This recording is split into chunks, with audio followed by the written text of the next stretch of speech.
Gary Murphy's girlfriend posted a tribute to him on her motorcycle club's website after his June 1998 murder in San Francisco. She said, "I torture myself wondering what you felt at those last moments. I place myself inside of you.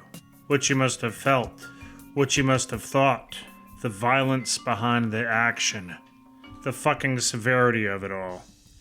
I imagine you thinking, 'Oh God, not my back,' as the bullet entered. Your back always hurt from your bike accidents. Then another bullet. And did you intentionally go through the window trying to get away? You fell so far, the concrete rushing up to meet you. I stood at the broken window and I saw the holes from the other stray bullets. Then later, I saw the stitched up marks on your dead brow, on your limbs. God, you were so fucking white, so cold, so dead." She continued, summarizing the crime. "He had answered the door, inviting in the lost soul, turned to show him in, and was shot in the back by the cowardly fuck. Then he went through the second floor window and fell to his death. The cowardly fuck to this day remains unknown. It was known as a contract hit. Whatever. The cowardly dude is just a cockroach. Squish, squash."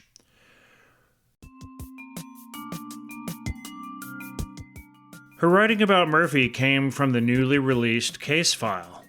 Now, 26 years after the ex-con biker's murder at the halfway house he managed, I can not only name the cowardly fuck who did it, but the former client of mine who ordered it, her then boyfriend who made the arrangements, and the getaway driver that cool morning near Ocean Beach. Police, of course, have known these names too since 1998, but no one was ever arrested or charged with the murder of 41-year-old Gary Vincent Murphy. I'm Mike Spencer, licensed private investigator of nearly 30 years and owner of Spencer Legal Investigations. I'm a former newspaper reporter and the author of Private Eye Confidential. This is episode 5 of the Gary Murphy assassination. I'm calling it The Case File is Released. I have worked on this story and have been trying to get the case file for more than 5 years. Only after I petitioned the San Francisco Sunshine Ordinance Task Force did San Francisco police hand over what they had. Obtaining the file is a big story in itself, but as my brother Ed said, don't get into a stubborn contest with a Spencer. I have a close connection to the case. I'm a witness in it. In the winter of 1998 in Oakland, a blonde grandmother with a curly hairdo hired me to do surveillance on Murphy. She blamed him for getting her daughter into drugs. The daughter gave birth to Murphy's only child, Eden, and 3 months later, she died of an accidental methadone overdose. Eden was just 6 years old when Grandma hired me, trying to get some dirt on Murphy so she could win a child custody war against him. On a limited surveillance budget, I told Grandma that I didn't see anything incriminating. I brought in another private investigator way back then, one who had ties to San Francisco police. I thought that his contacts might be able to develop information that would get Murphy's parole violated and, in turn, help Grandma get custody of Eden. She paid the other PI $12,000 cash that she pulled from a Ritz Crackers box she kept in the freezer. But as a few more weeks went by, Grandma had not heard from the other PI. I told her to ask him for an accounting and for a report. Instead of being reasonable, Grandma flashed her volcanic temper at both of us. We fired her as a client. My retainer had run out long ago, but until that blow-up, I had still wanted to help her win. 3 months later, I read in the San Francisco Examiner that Murphy had been murdered at the halfway house he managed. We had never provided the client any kind of information that could have led her or anyone else finding Murphy.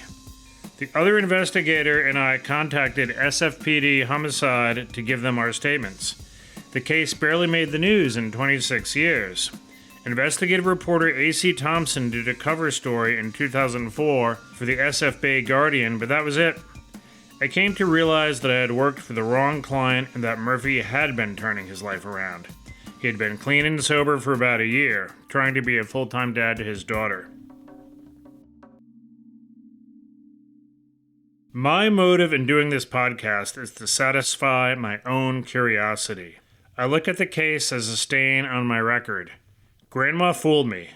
No one is paying me to make this or further investigate an otherwise cold case.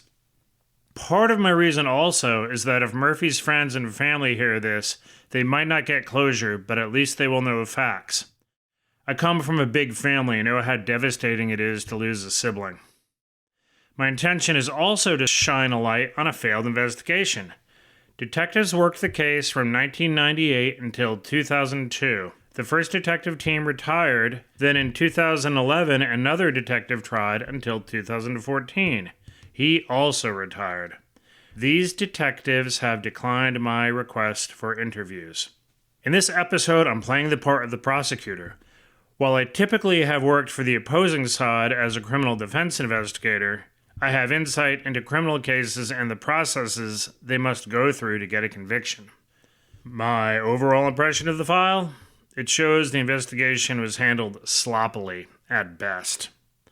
Homicide is the ultimate crime, the taking of a life, and taking Murphy's life was the product of a conspiracy.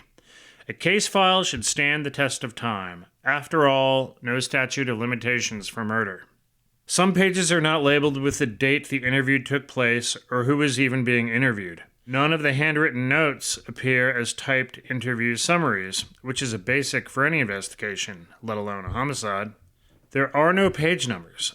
San Francisco Police Inspector Edward Wincoop, who took the case in 2011, commented in a memo that about all he had upon starting his probe were some handwritten notes and a bunch of audio tapes of witness interviews. One case note was written on a homicide unit coffee bill. It's like if the night shift at a bar or restaurant left dirty dishes for the opening shift the next day.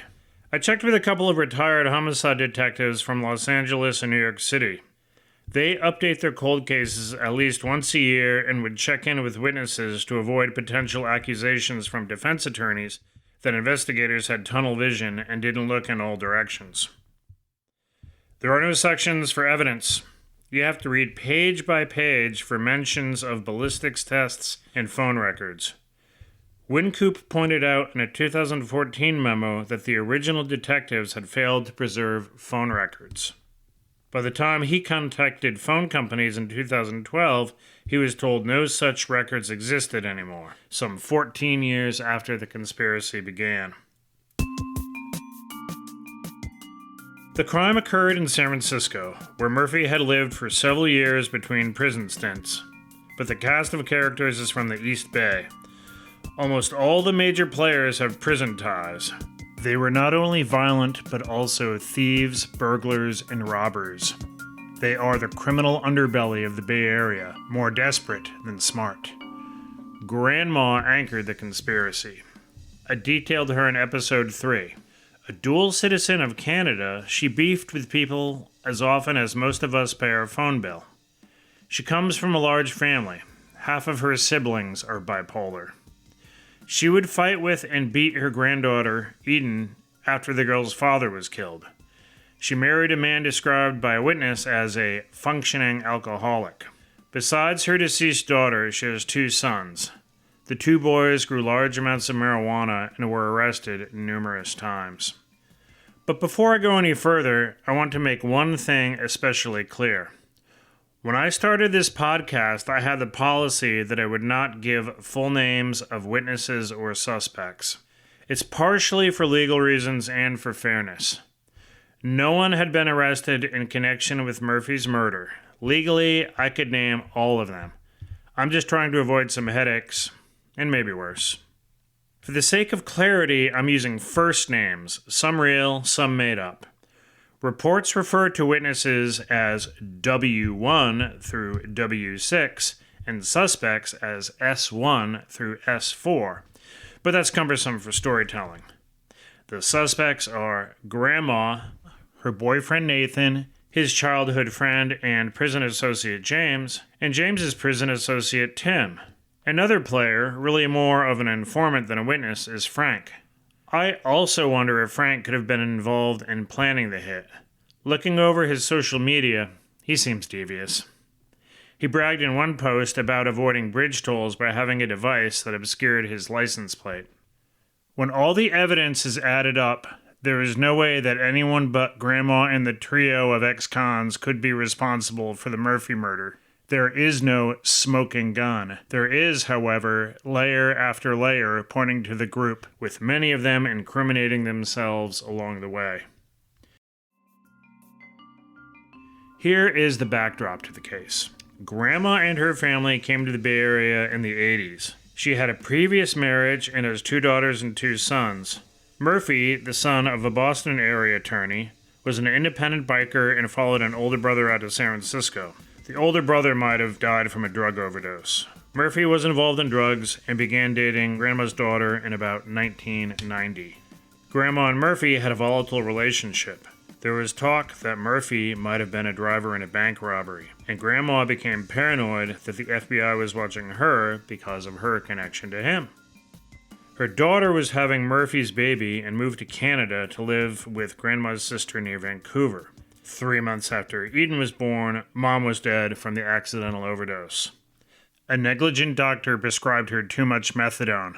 Grandma initiated a medical malpractice suit in Canada. Murphy sold methamphetamine and was convicted 3 times in San Francisco.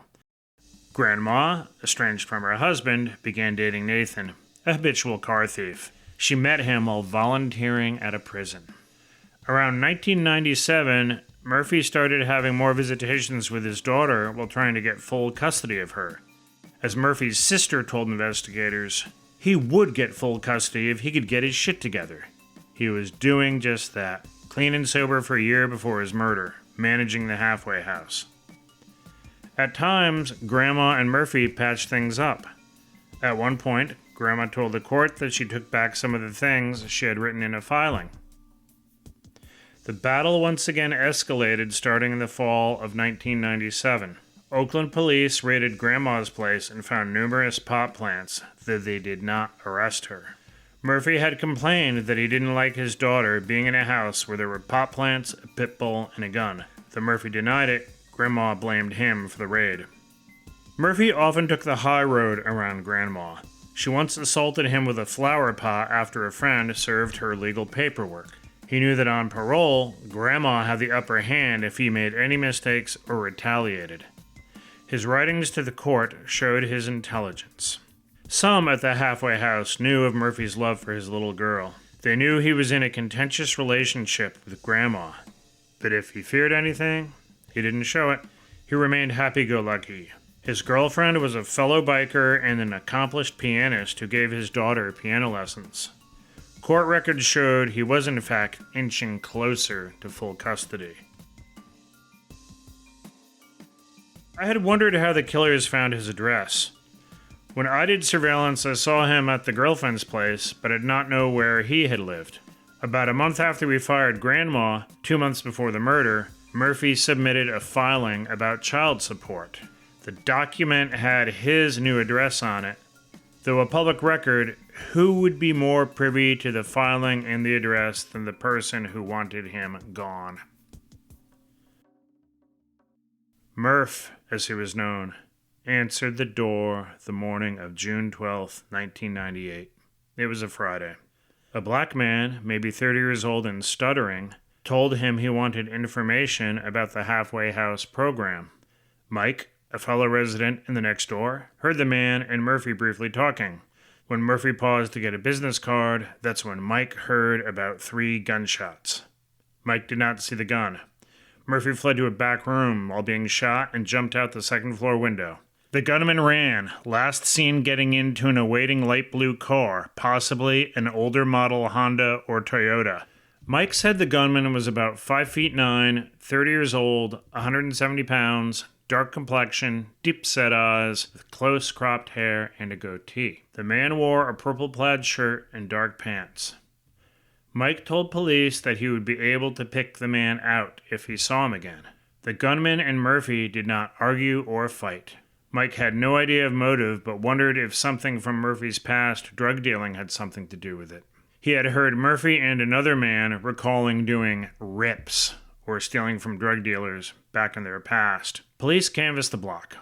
One witness, a teacher, told police that on the previous day he had seen a black man get out of a light blue car parked near the halfway house. The man put a paper bag into the trunk. The man wore at least one glove. He saw the man go into the halfway house and come out a short while later. Another black man drove the light blue car. Another witness, a house cleaner, said she heard the shots that morning and saw a black man wearing a glove run from the house and into an awaiting light blue older model sedan. Detectives soon contacted Murphy's family, his father and a brother and a sister. They all suggested Grandma was behind the killing. Police also spoke with Grandma by phone about 3 days after the murder. But I couldn't find any notes about Grandma's interviews in the case file, but it did say they questioned her and recorded those interviews at least 2 more times. My former associate and I consulted lawyers when we first heard Murphy was killed and told police we would be willing to give statements. We also told them we suspected Grandma. At Murphy's wake, friends and family talked about Grandma being the most likely suspect.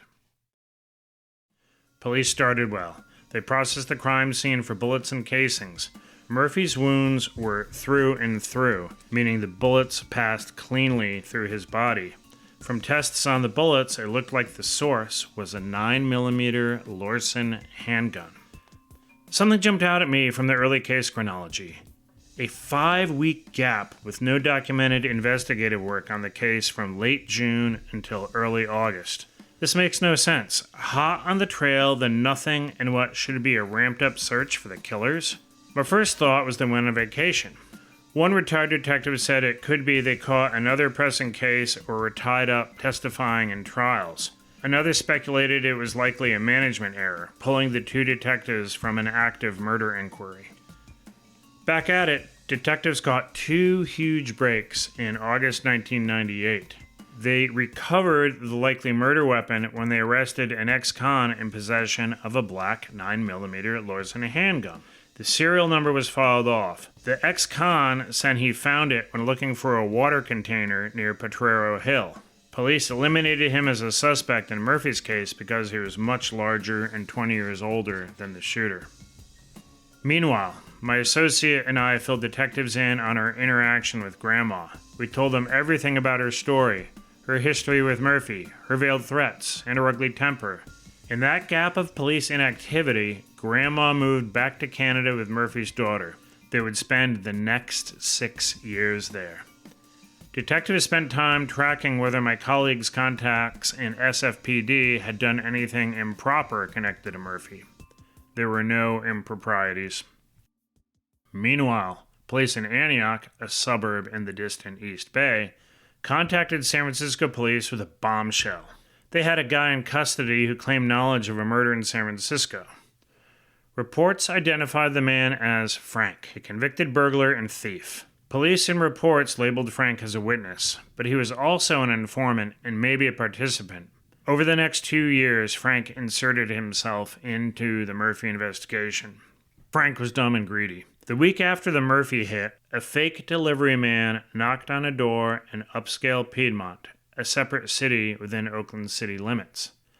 A pregnant mother in her 30s answered as her 2 young children played downstairs. The man claimed he had flowers for her.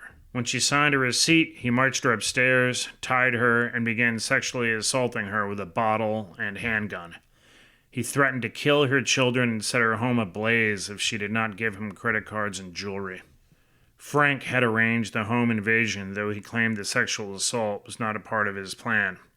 Frank had seen the woman at a furniture store where he worked near Piedmont Avenue.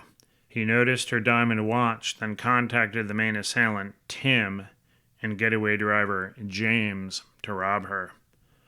Following the ghastly assault, Piedmont residents put up a $50,000 reward for information. A caller using payphones soon started contacting police with details of the crime and gave them the name of the assailant, Tim. Detectives determined the area of the payphones the caller used, and they lifted a print from a phone. They matched the print to Frank. They also recovered stolen jewelry from the home. Though reports don't state it, it seemed Frank tried to decrease his exposure in the Piedmont case by giving detectives information in the Murphy case. That's nothing unusual for criminals.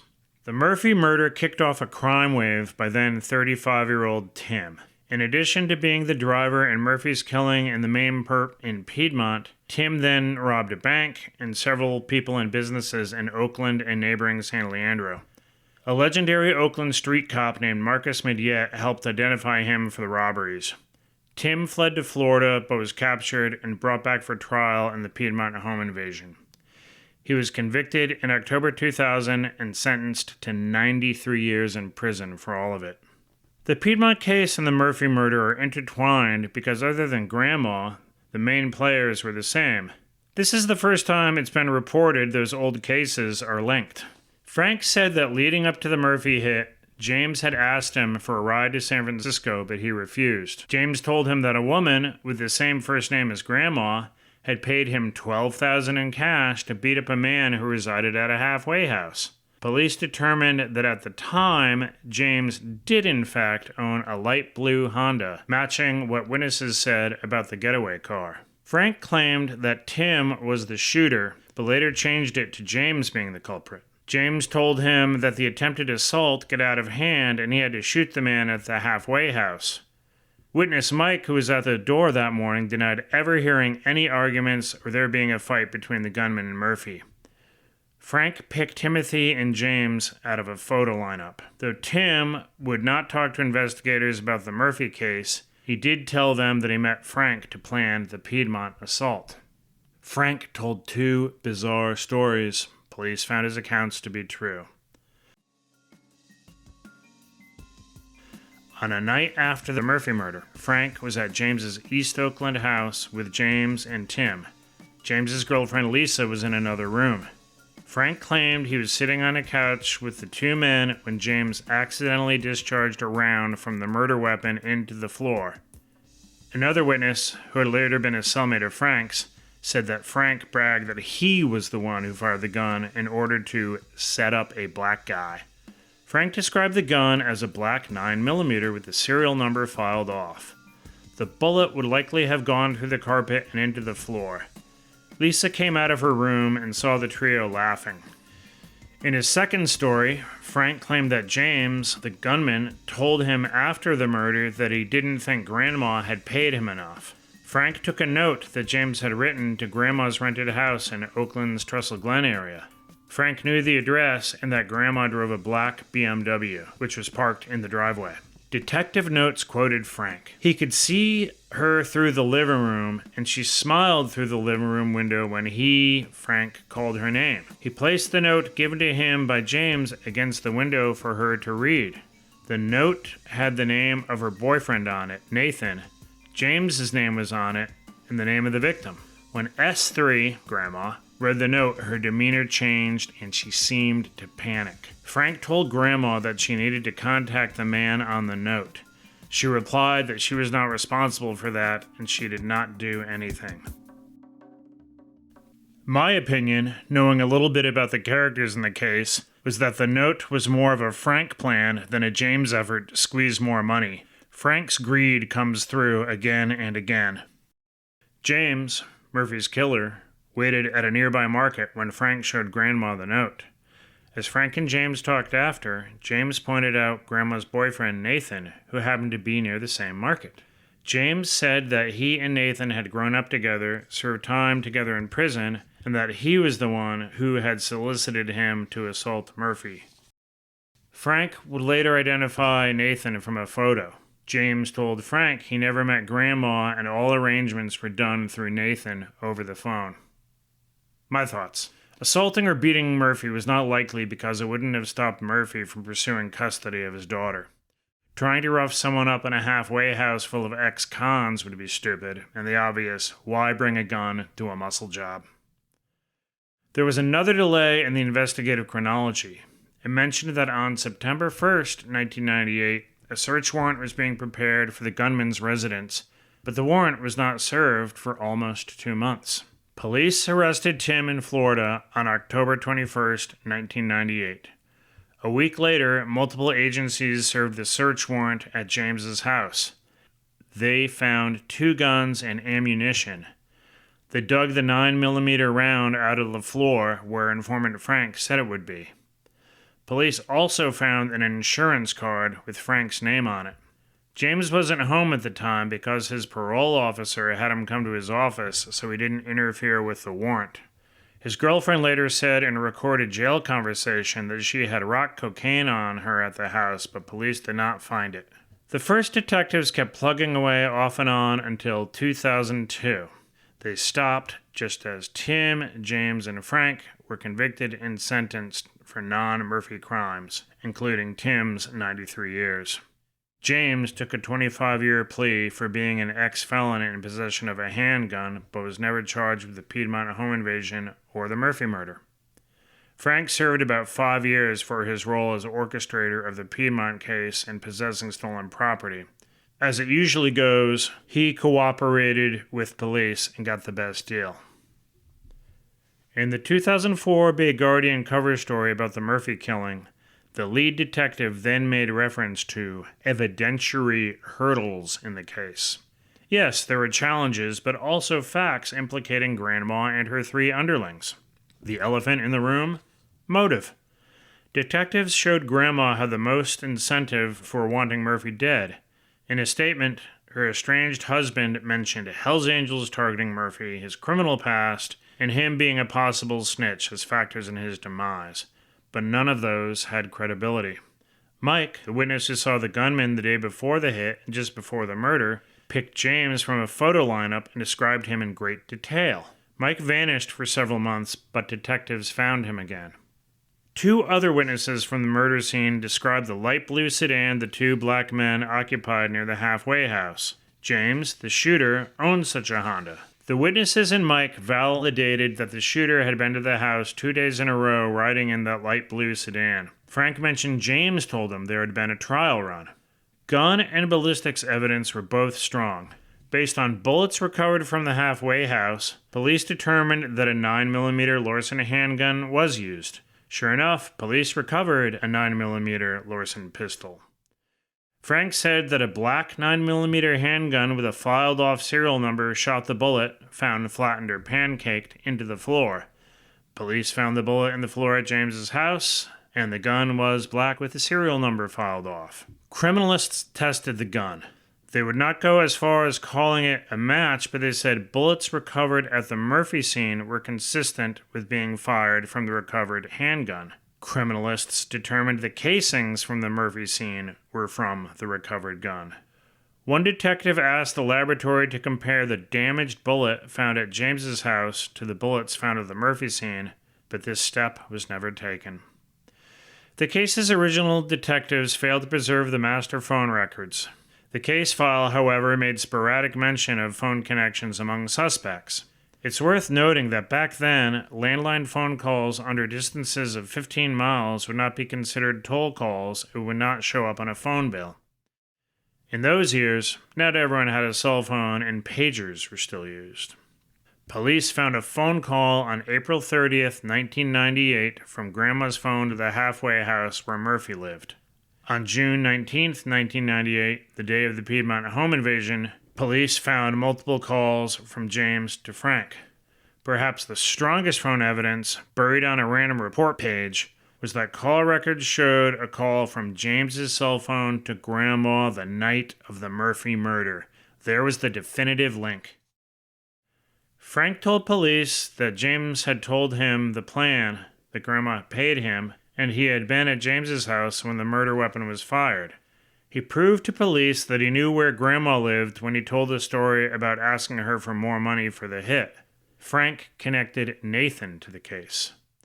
There are just too many connections among those 4 to exclude any of them from the murder conspiracy. Nathan knew Grandma and James for many years. Tim, James, Nathan, and Frank had all been at the house of the shooter, James, multiple times. I have a few more nuggets about Grandma. Her sister called detectives to tell them that she had a contract out to kill the doctor she blamed for her daughter's death. The case file did not say whether this was true. The sister said Grandma also believed authorities had done an autopsy on the wrong body in her daughter's death.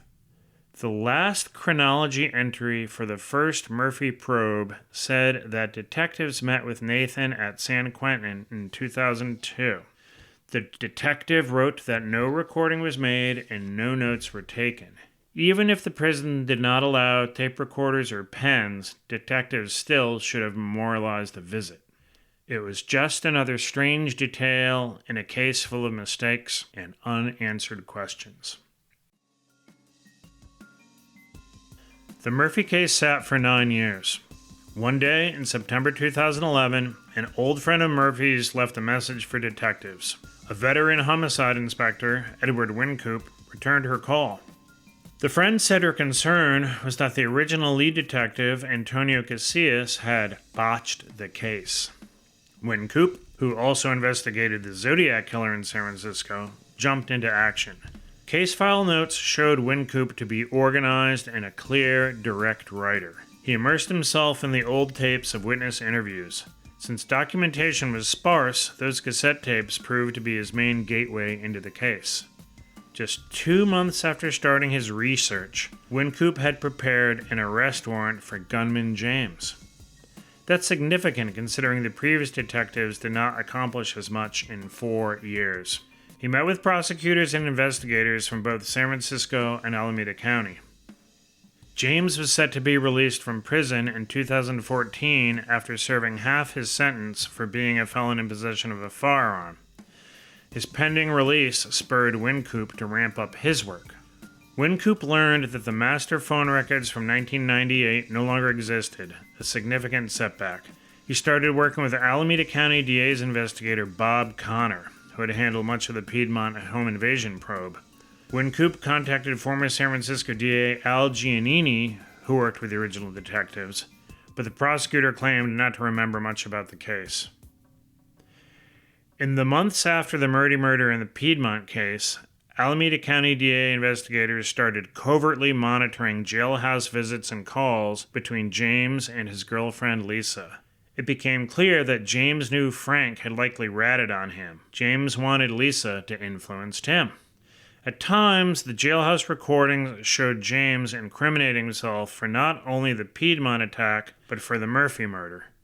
In total, investigators transcribed about 600 pages worth of jail talks between James and Lisa, with 30 pages making it into the case file. The transcripts showed James as a manipulative, disturbed criminal. I felt rage reading when James talked about becoming more religious. It seemed quite a contrast considering he shot a man to death for a split of $12,000 cash. One section reads, James says he is trying to go to church and do right because there are too many snakes in the neighborhood. James also mentioned killing someone other than Murphy, specifically that he had bad dreams about beating someone named Leonard King to death. He said he killed him because, quote, he kept coming back. James also expressed anger at Lisa for talking to the police, seeming not to know that police recovered the murder weapon. Lisa scolded him for not taking the 9mm bullet out of the floor at their house. At one point, he and Lisa and his children laughed that rich people had put up the $50,000 reward in the Piedmont case. James said to Lisa he thought Frank told police about the Frisco thing, because why would Tim tell on himself? I have to say James is right. It was Frank.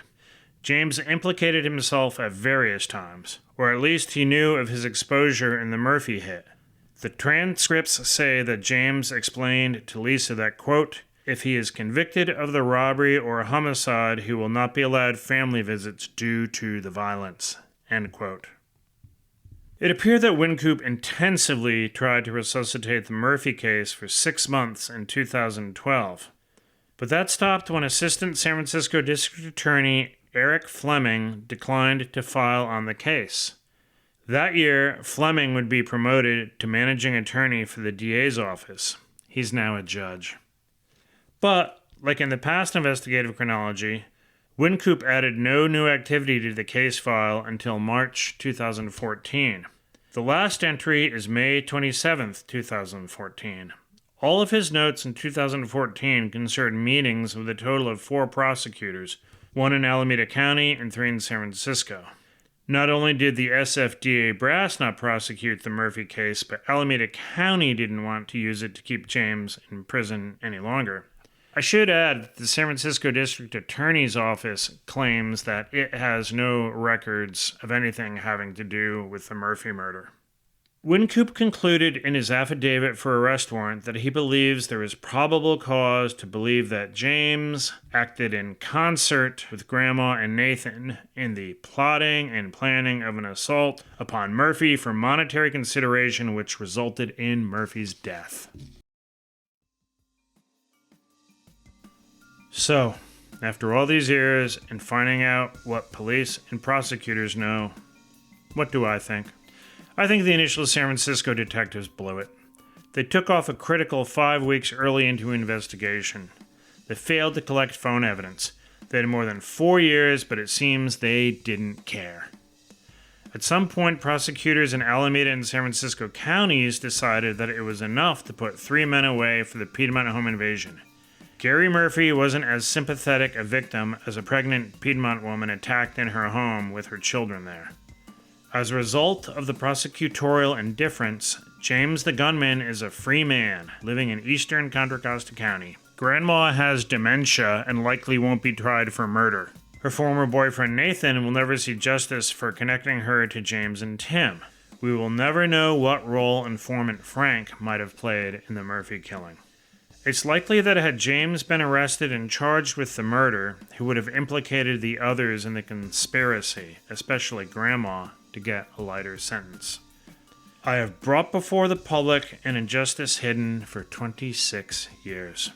My connection to the case has played out, from working for the wrong client to exposing her as the leader of a murder conspiracy. None of this, of course, will sit well with anyone from Murphy's family. I still have work to do, as the police have said they will release about 400 more pages from the case file. I have also asked for copies of all the audio tapes in the case. When I get those, you'll hear them here.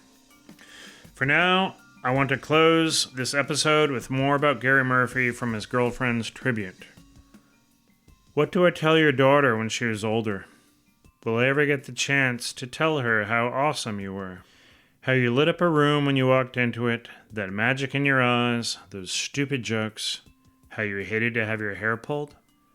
All those things that you never want to forget when someone is gone. The way you smelled, the way your hands looked on the grips, your silver looking so beautiful against your sun-kissed, tattooed arms and hands. God, how I loved you. And I never really had you. You were like this incredible light. Shall I just remember the joy of your life? How do you feel when I still weep with the loss of you? What's it like when angels shed tears? This has been episode 5 of the Gary Murphy Assassination Podcast. It is produced by Brian Kranz. The music is from Chris Aprisco.